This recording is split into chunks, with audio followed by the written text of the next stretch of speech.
Hello everyone, I'm Karan Kumar, Public Relations Officer at Sindh Educational Organization, and I welcome you all in today's session.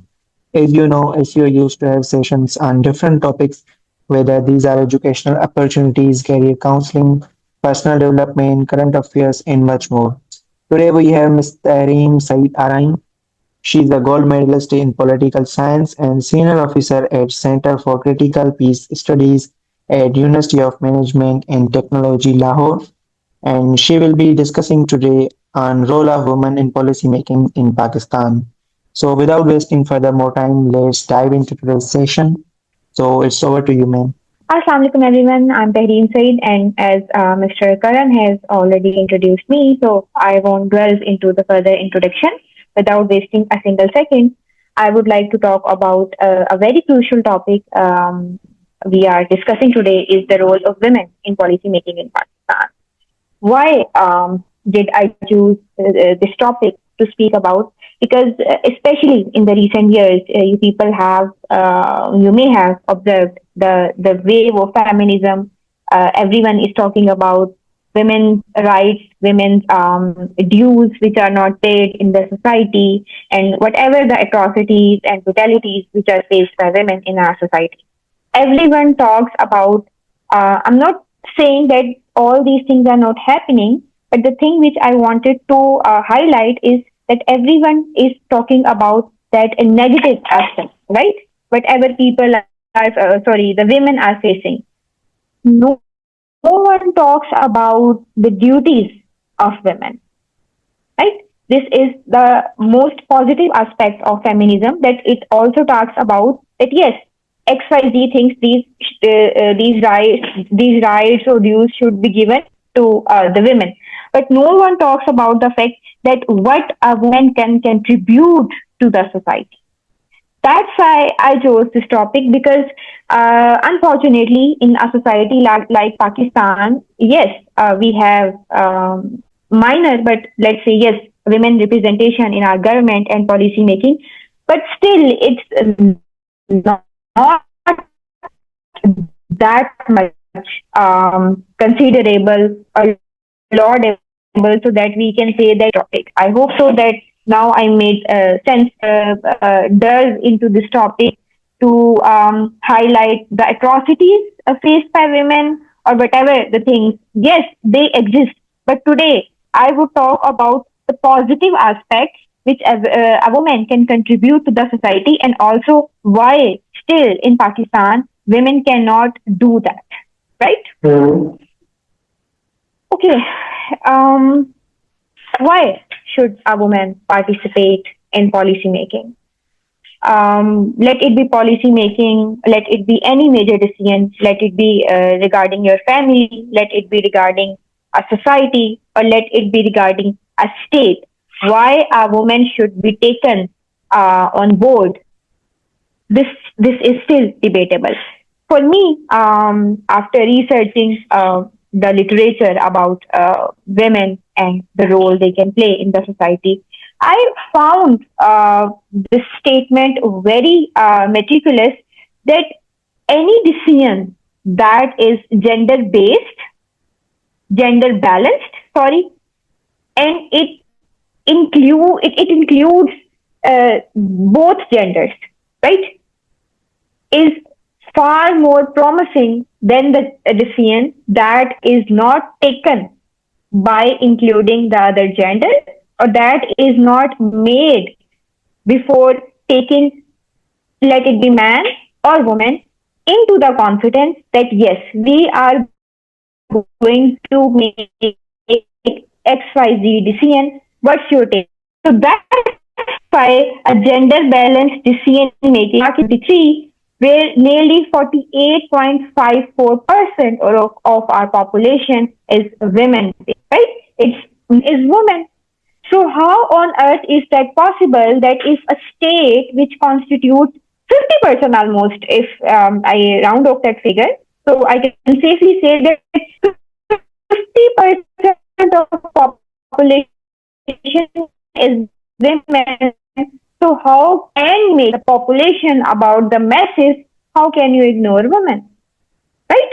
So that's why their participation is necessary. And I'm not talking about merely the local level. If we talk about the global level, if anyone of you has read about those SDGs given by the United Nations, and if you go through that document, the SDG number 5, it talks about gender inclusivity, right?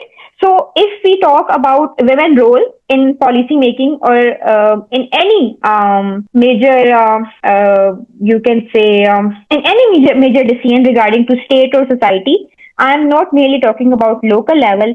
At global level, this thing has been given far more significance. As I had mentioned that the SDG number 5 or United Nations particularly talks about gender inclusivity.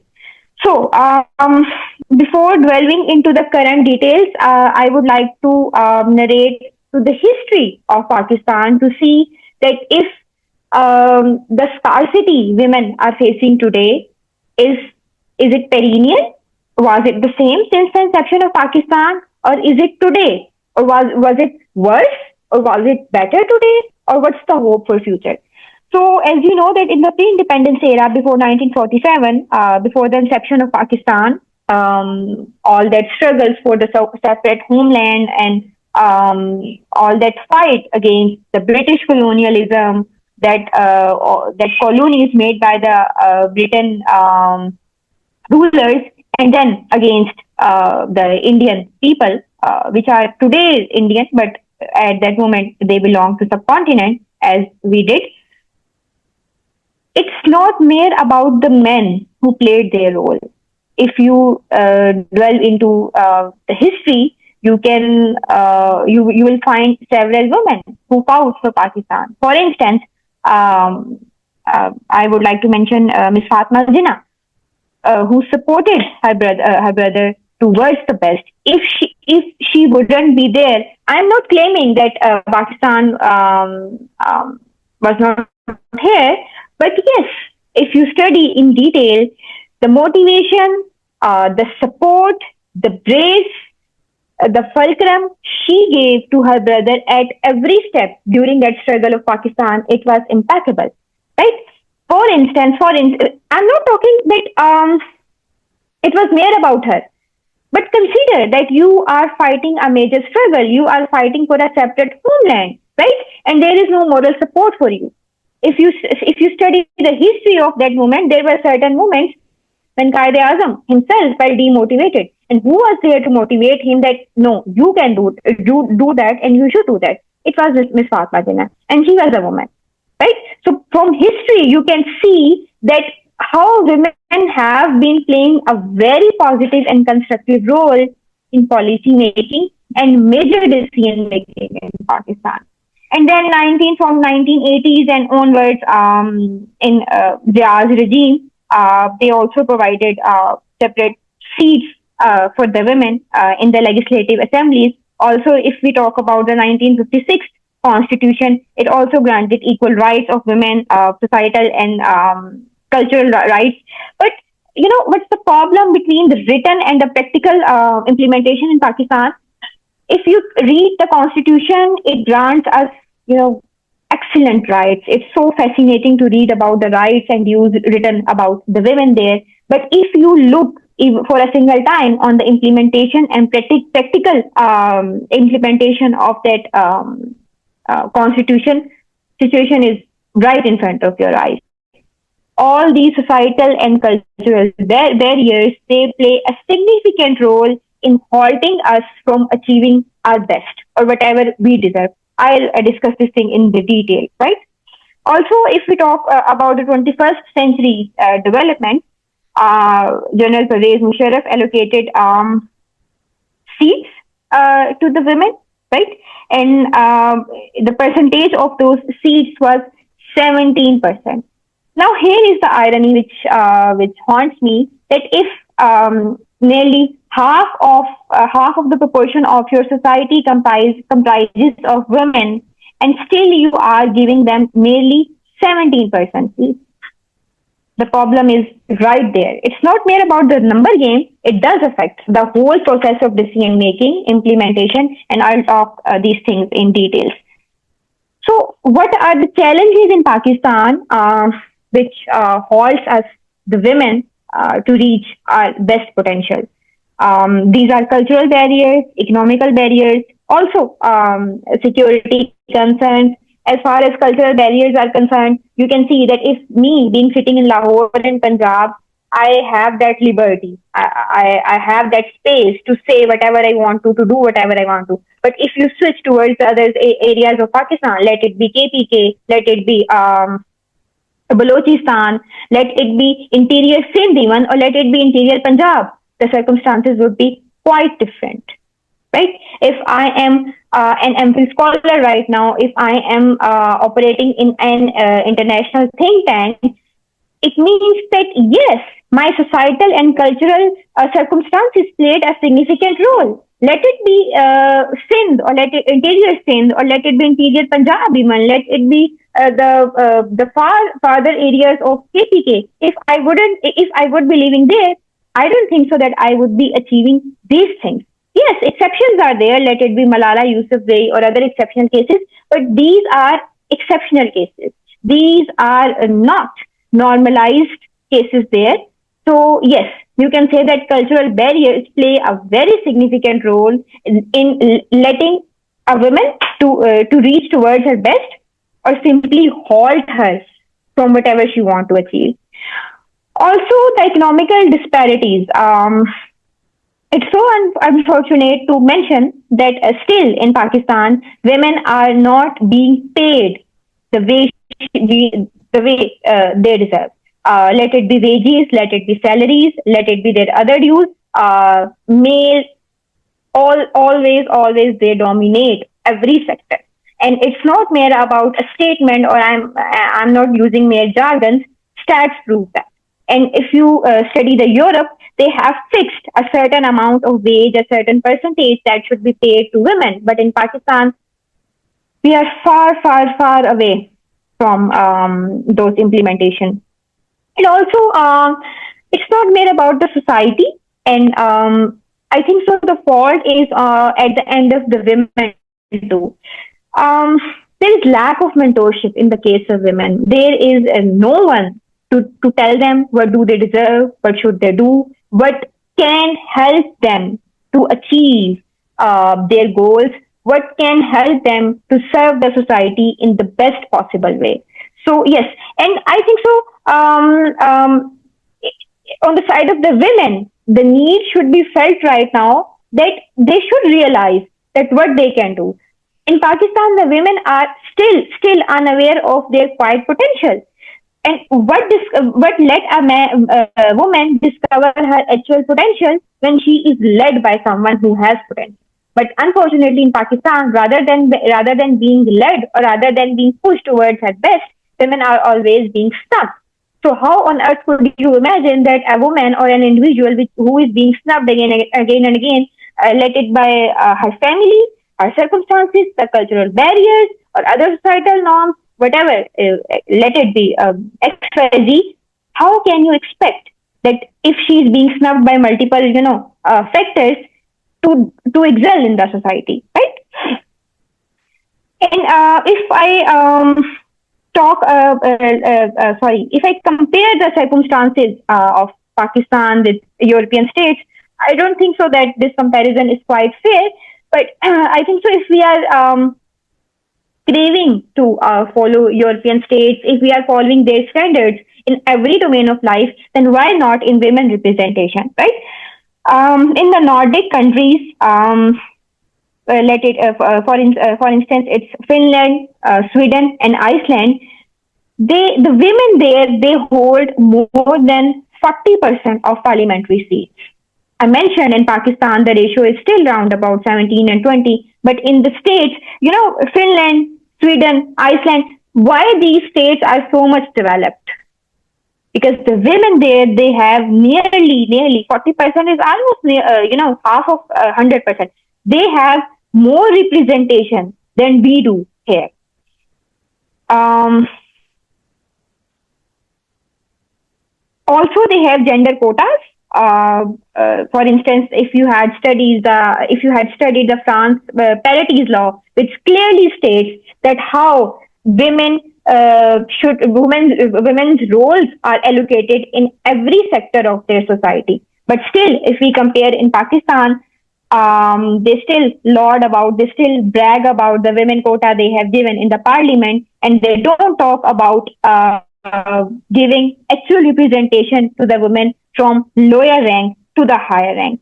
There is a comparative analysis which I prepared between Pakistan and European states. As I told, that quota system in Pakistan, which gives 17% reserved seats to the women.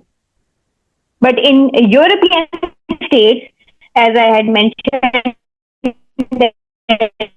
like in Finland and Iceland, it's nearly about 40 to 45%. In Pakistan, it's mainly about 20% in assembly, but in European states, it's about 40 to 45 reasons behind these.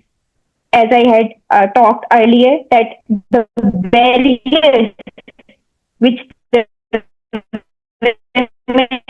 face, uh, okay, it's about the quota system, right? In Pakistan, 17% reserved seats are given to the women in the parliament. But in the European states, the quotas are voluntary, and they are allocated to as per the legislation they have, which is far better than us. Am I clear? Okay. Where were I? So yes, what actually stops women from these quotas and from okay, thank you, from other what did I say, the high rates of quotas and all that. They face barriers before entering to the parliament, and parliament is a very superior sector place in Pakistan. In simple words, this is very sacred thing I'm talking about. Even if I talk about a simple private firm working in a very smallest city of Pakistan, the circumstances are same. Let it be a private bank operating in somewhere interior Punjab, or let it be parliament. The barriers, the issues, the hurdles, they are uniform. Yes, their degree can be, varied, but it's same. Believe me, it's same. So, what can we recommend to at least make this situation a little better, not best, because I always say that if anything that took more than 70 years to get devastated to this degree, don't expect that anything or any situation that has been damaged so much, it would get better in, like days or even months. You literally took, or let's say we literally took decades to construct these norms or to construct whatever the issues we are facing. So, in order to deconstruct them, you will also need decades. I'm not here to propose immediate solutions, or it's not like magic that you will do this today and you will get the results tomorrow. Not at all. It's far away from practicality. In political science, in IR, in governance, and in policy making, when we talk about solutions, we particularly mention this thing that this particular solution can take this much long time. And as I talked earlier, that if a problem took decades to formulate, to exist, you will need decades to deconstruct that. Unless you have a miraculous method to culminate it, that's another exception. So yes, in Pakistan, I think so. The quotas should be expanded first of all. Also, there should be awareness campaign. Capacity building should be done in the favor of women. And most important factor, I think so, which I missed, is the security measures. Why women hesitate? Why she doesn't feel the need? Why she always feel afraid while before stepping into the practical ground? right? It's also about the security measures. You can, better the situation faced by women in Pakistan right now.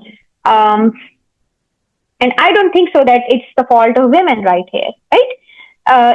If the space you are stepping into, if it's not safe, if you felt harassed, if you felt unprotected, if you don't feel safe, how on earth is that possible that you would even like to perform there, right? You won't even like to enter there for a single minute. So yes, if you want your women to participate, if you want your women to take equal part in policy making, in decision making, there is a dire need to provide a safe space for women where she can let alone feel like a human, right? Where she doesn't feel herself like just a piece of flesh, right? So first of all, there is a need to make her feel like a woman, an equal woman, on the basis of equity and equality. Then you can expect the best from her. So this was about the role of women, and why it is so much lessened and not very encouraging in Pakistan. Now come towards the policy making. If anyone of you is from a policy making background, or if anyone of you has studied public policy analysis, have you? Do we have anyone from the background of political sciences or public policy analysis or governance? Okay, no. So, okay, let me explain. Okay, it's fine. Okay. I thought if someone is here, so we can discuss that thing which could benefit our listeners, but okay, let me do it on my own. Policy making is not like that. A group of people just sit and they say, okay, there is a problem and we should make this policy, and boom, the policy is formulated. Not at all.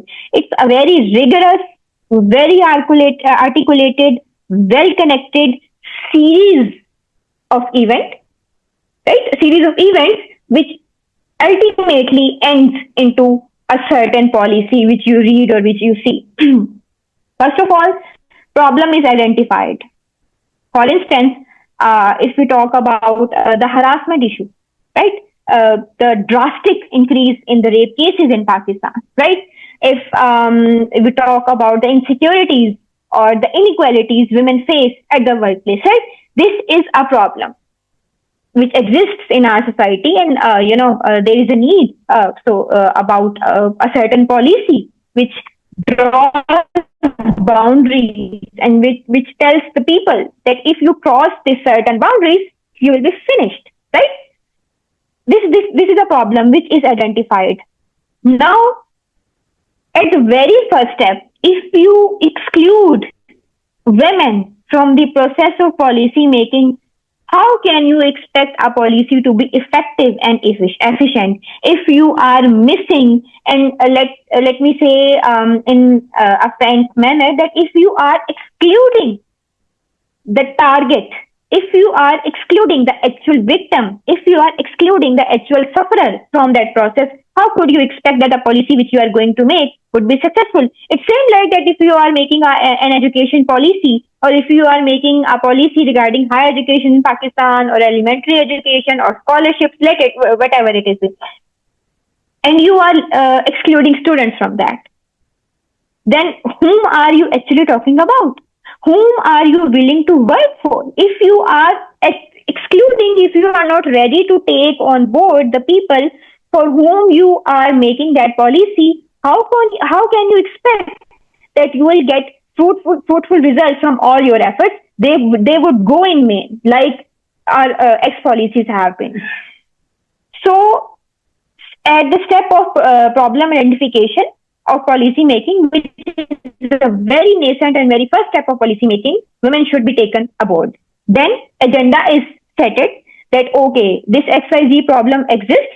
How we are going to overcome that? The policy makers, they formulate a certain agenda in which they include that okay, this problem exists. Why does this happen? How can we stop them? Right? And how can we punish if the case is about any crime, like I talked about harassment and XYZ? And then policy is formed. Exactly. I'm glad that you raised this point that if 100 women are facing harassment issues, 99% women among them, they are not even comfortable in talking about that. Why? Because they know the circumstances, because they know the outcomes, because they know the treatment they would be given. So, as I mentioned, that if you are excluding them right at the stage of agenda setting and problem identification, I'm sorry that you are just wasting the time and resources of policy makers and the government, right?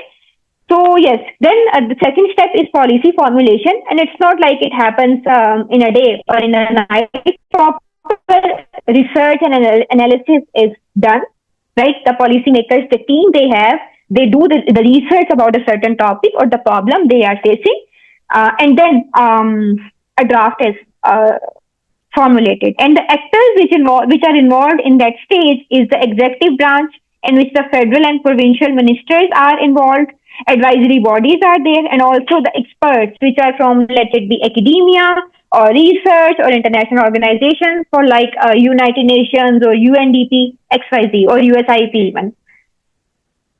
Now, this stage is also important, where research is done that what is this problem.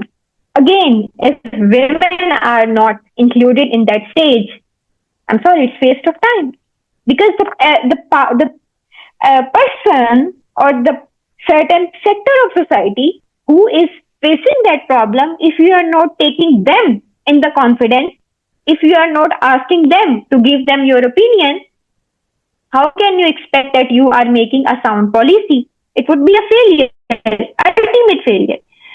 Okay, the third step is decision making, in which the drafts are presented in the provincial, national or provincial assembly, which you may have seen in that news, and you know that this policy draft has been presented in the assembly XYZ, right?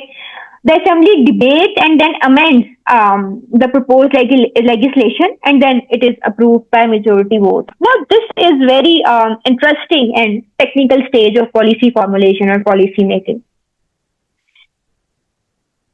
The experts have made a draft that this problem exists, these are its triggers, these are its driving forces, and this is its proposed remedy, and it can be sorted out or it can be culminated by these things.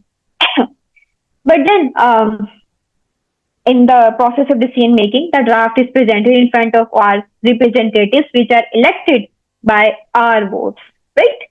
Then they decide our fates there that okay, is this policy should be implemented or not. Amendments are always there, and right again, as I mentioned, if any one of you remember that merely 20% representation of women is there in parliament today. Now, in a parliament or in an assembly, if only 20% women are sitting, they have merely representation of 20%. Don't you think that the rest of the 80% are going to manipulate the policy, the draft? I'm not saying that they do that, but possibilities are always there. Don't you think that they can convince? They do that. It had happened. If any one of you remember that recently there was a bill proposed about hanging the rapist, right? And you saw how PPP stood literally against that bill. They nullified that bill, and still we are on square one. I read a news today in which I read that in Iran, 9 rapists were hanged today. That was an excellent decision. Why couldn't we do that in Pakistan up till now? Why? Because the policy makers, because the decision makers, who are sitting in so-called assemblies, right? They are not in the favor of that. Let's imagine if the women representation in our assemblies would be 50% today. Do you really think that bill that was proposed by someone that idiot should be hanged if he commits that offense or heinous act? Do you really think that bill would be rejected? Not at all. It's mere about that majority, the people who are having there, and they are literally exploiting that majority. That's why in the third stage of policy making, I particularly mentioned that women participation is very much crucial. Okay, the fourth stage of policy is implementation, where the policy that is made after the amendments and proposed changes by the Assembly or National Assembly, it's done, and then they implement that policy to curb that issue. Okay, if you hang the rapist, so what about human dignity? Do you really think that crossing a certain boundary, manipulating a woman, disrespecting her body, and simply raping her is something very dignified? If you see that thing dignified, then yes, rapist is also a dignified person. But if you don't see that heinous act as something dignified, which it's clearly not, then any person who commits such heinous and nasty act, he is not dignified. Let alone a human. No, man, I don't even consider that individual a human. It's far away from humanity. Exactly, it's quite inhuman. I don't even consider that individual human. In psychology, they say that, okay, where are we heading? But that individual is not human, man. I repeat, he is not human. How can you say a word like that? He or she, that animal who commits such barbaric acts, who literally disrespect a very sacred individual, a very sacred creation, a very respectable creation of Allah subhanahu wa ta'ala. Do you really consider that individual a human even? I don't. I think so that respecting that individual or talking about human dignity in that regard would be an utmost insult for dignity, for the term of dignity, right?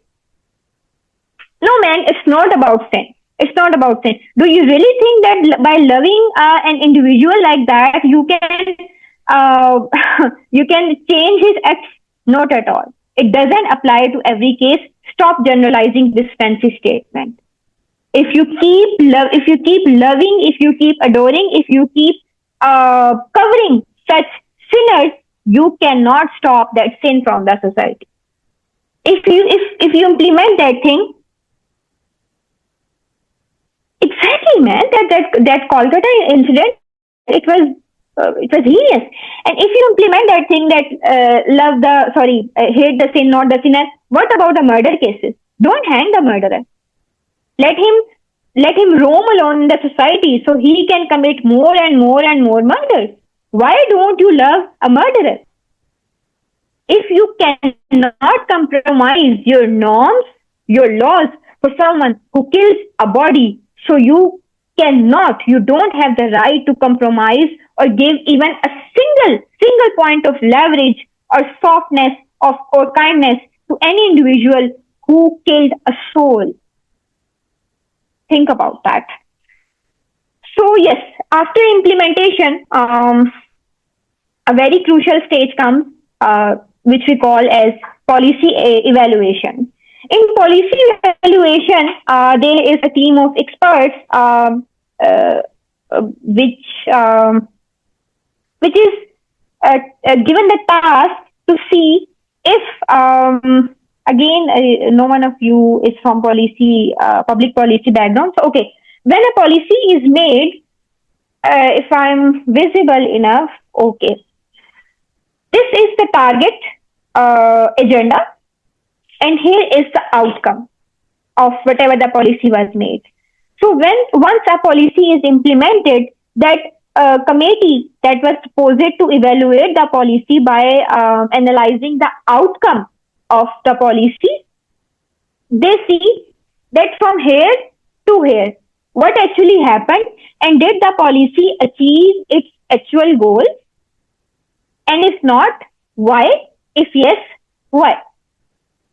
And what was the ratio, what was the percentage of the success, or what was the achievement ratio of that policy? If it was successful 50%, then what were the reasons behind the failure of behind the 50% failure of the society? Again, if women are not present, if women are not taken into the confidence in that evaluation team, do you really think that a male dominated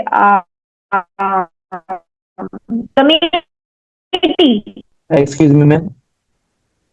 can give Uh, a fair and neutral decide that thing in a very fair and okay, thank you. We were talking about the final stage of policy making. That was the evaluation stage, and there are basically the six major stages of policy making from agenda setting to evaluation stage. And I had highlighted at every stage that why women should be involved in policy making. Talking about the legal aspect. If you go through the Constitution of Pakistan, the Article 25 ensures that equality for all the citizens and prohibits gender-based discrimination.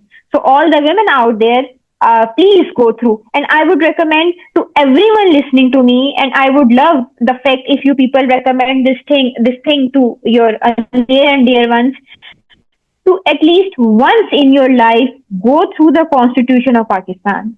I know that it was made very complex and complicated deliberately, but still, if you know that what rights you are given by the state, you can literally bring a change in society. Okay. Also, the Article 34 of our Constitution states that steps shall be taken to ensure full participation of women in all spheres of national life.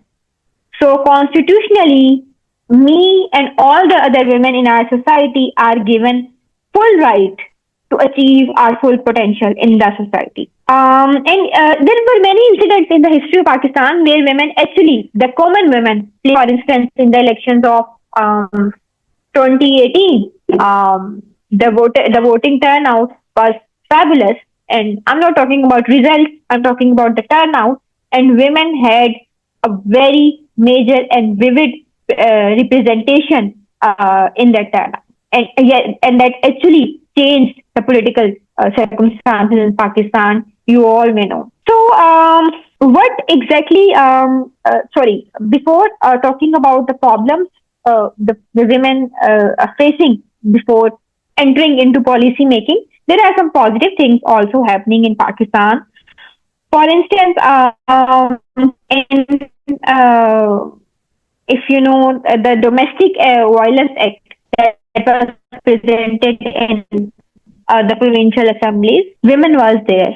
Okay, women were there to play their role, to speak about the needs, to speak about the problems they faced, and then these acts were made. Right. So you can see the impact that if a woman is allowed to play her role in a miraculous manner, she can do wonders. And for instance, you can see Hina Rabani Khar, the way she's representing her sisterhood in she had represented in the foreign ministry. It was fabulous. If you know about Sania Nishtar, she had served as a major position in Pakistan, and then she was offered a seat in World Bank, and she immediately switched to World Bank. So you see, they were given the circumstances, they were given the space to perform the best, and they gave the result. So, uh, and we also discussed that for the states in like Sweden, they have 50% representation, but in Pakistan, it's like I repeated that figure again and again. It's merely about bashing women like Benazir Bhutto. If you keep humiliating women like Malala Yousafzai, I don't think so that you are going to achieve any positive results in society. I am not saying that they are perfect, but at least respect the seat they have been given, respect the honor they have been given by the people, or try to learn that why they are sitting on a certain stage and why you are just craving and dashing for that certain position they are holding, right? I'm not advocated and 10% accurate is that were made by Benazir Bhutto, or how she dealt with Pakistan People's Party, or how she dealt with the state, that was 110% laudable. No, it was not. She did several mistakes. Yes, men, it's Mr. Mazhar, it's not mere about women's rights. I'm sorry to confess, I'm sorry to say that it's about every possible situation in Pakistan. Circumstances are drastically different, and this is the dilemma. And a major reason, I won't blame state alone in this situation. Yes, state is responsible, but if the state knows that the people, they don't even know that what do they deserve, what they are entitled to, I don't think so that state would serve you. Right?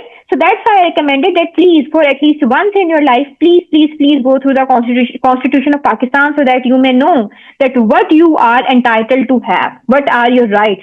So you can debate with anyone who tries to to mold you, whoever. Definitely, there should be policies regarding women education, because if a woman is not educated, man, please don't expect anything from her positive, right? I'm not saying that education is the only factor that can promise progress or development sector, very positive role in the society. But education is that plus point which can take you wherever you want. So yes, education policies are very inevitable and they should be made, especially regarding the women. So yes, I talked about the promotion of the role models of women. For instance, if we discuss about Mariam Nawaz, I am not advocating the every policy she is making. I am not saying that whatever she is doing is excellent. But man, at least try to learn to try to even appreciate the efforts made by her. It takes a lot of courage to step out from your home, to step out from your room and stand within a crowd of men whom you know that 90% of them are going to harass you, 90% of them talk about your looks or age. So until unless the society learns to appreciate the women who are already in power, I don't think so that we can push the women who are already marginalized to stand up for themselves, because they have seen that the women who have reached to the zenith or they are humiliated. So how can you expect from a woman who is not at her best right now? She would literally feel afraid of reaching the heights. The way we people treat the role models of women in our society, and also legislative reforms should be there. There is a dire need to do that. Quotas of women should be increased. There should be leadership training centers where women should be trained that how to lead the society, because yes, women have the capacity, women have the traits. If a woman can handle a whole home, if a woman can lead the whole family, if a woman can train her children, why can't she lead a society, right? And also financial support is very inevitable. If you are not going to grant equal wages, if you are not going to pay equal salaries, if we are not going to give even a housewife, she should be given financial stability by her husband. There should be a certain amount of pocket money fixed by her husband, that yes, this amount would be given to you, so that you can spend wherever you want, right? So these are some proposals from my side, which once if we implement in our society, we can see the change. I have other things to discuss, but I think that we are running. Okay, just one more thing. As I think so, I have vented a lot. So I should also mention the women since the 1945 who have played excellent roles in the development and in progress of Pakistan. Fatma Jina, Begum Rana, Liaquat Ali Khan. Begum Nusrat Bhutto, Benazir Bhutto, Dr. Famhida Mirza, the ex-speaker of a National Assembly, Hina Rabani Khan, our ex-foreign minister, Ms. Shiri Rehman, Ms. Marvi Memon, and in judiciary, if we talk, it's Miss Justice Aisha Malik and Justice Majida Rezvi. So I would conclude my talk with the point that before you push the marginalized women to reach her best potential, there is a need to respect the existing role models. Once you start respecting the existing role models, it would definitely and automatically, simultaneously motivate the woman that yes, see, if she has those genets and see how she is being treated. If she is being respected this much, I have to do the same. Because it's not mere about money, which drives a woman to do something extraordinary.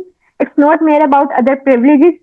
But once it comes to respect, a woman can do every possible thing you ask her to do.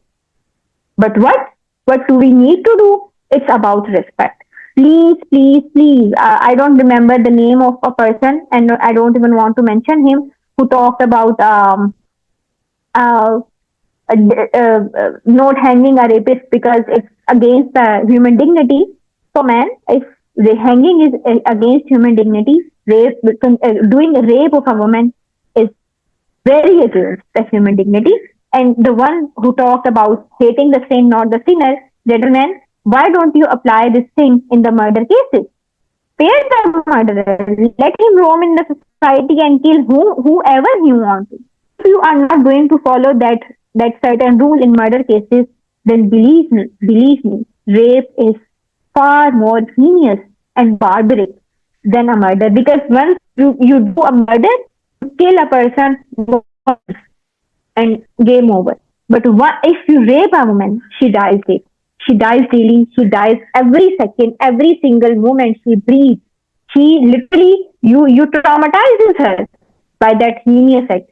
So please, please, please don't say that thing again, ever, that it's again the human dignity to hang a rapist. He should be hanged at any cost. And I pray that we follow the patron followed just Iran followed today, the way they hang, it was like laudable, right? I am against that extremist policies in Iran, the way they implement or else remove the reason of no. I'm sorry. No, I don't think so. We can. What are you suggesting? But if you are suggesting of removing man, no. You can't remove man from the society. You can't. I'm sorry. It's another extreme. A woman cannot survive without a man in the society. Let me be very clear, right? Please don't follow that stupid and maneuvered feminism brought by the West here. I'm sorry. It's quite natural and it's decided by the nature that you two are necessary for each other. You two are bound to live together and you two are inevitable for each other's existence, right? Just because a man who is a rapist, it doesn't imply that women should live without man. What about the men who are really gentle? What about the men who are physical features? How can you remove the physical features? Matlab, that's not possible. If there is something which is enticing a man to do something genius, it's not about physical features. No, it's not about. If it's about physical features, then why do men do this thing to a, a, a, a kid? Mainly, yes, maybe she's talking about those things. A little girl who is merely about 2 to 3 years old. What type of organs she has actually developed? Nothing. But none. And still men do that. So again, it's never or it was never. Let me just. It's never and it was never about dressing. It was never about how appealing her physique is. It was never about her age. It is always about the head of the man who does that. Please note that it's never about, yes, it's criminal mentality, it's psychotic disorder. It's never about the victim, it's always about the culprit if we talk about rape. So, any other question?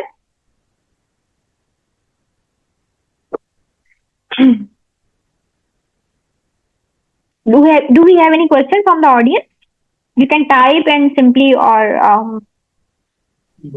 on your Everyone, behalf if you want to. if you want to ask question, please raise your hand. I will unmute you, or you can type your question in the chat box. Please hurry up, ask your questions.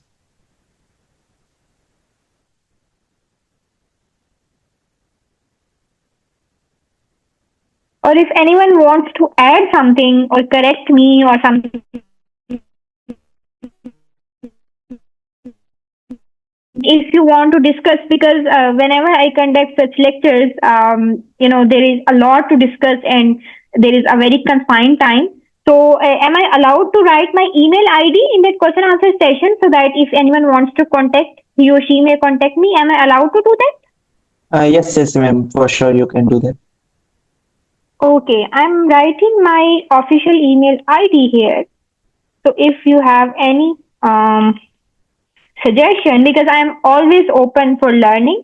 No one is perfect. So if you have any suggestions or tips for improvement, I am very open to them. Yes, please, Mr. Kafayatullah, what do you want to say?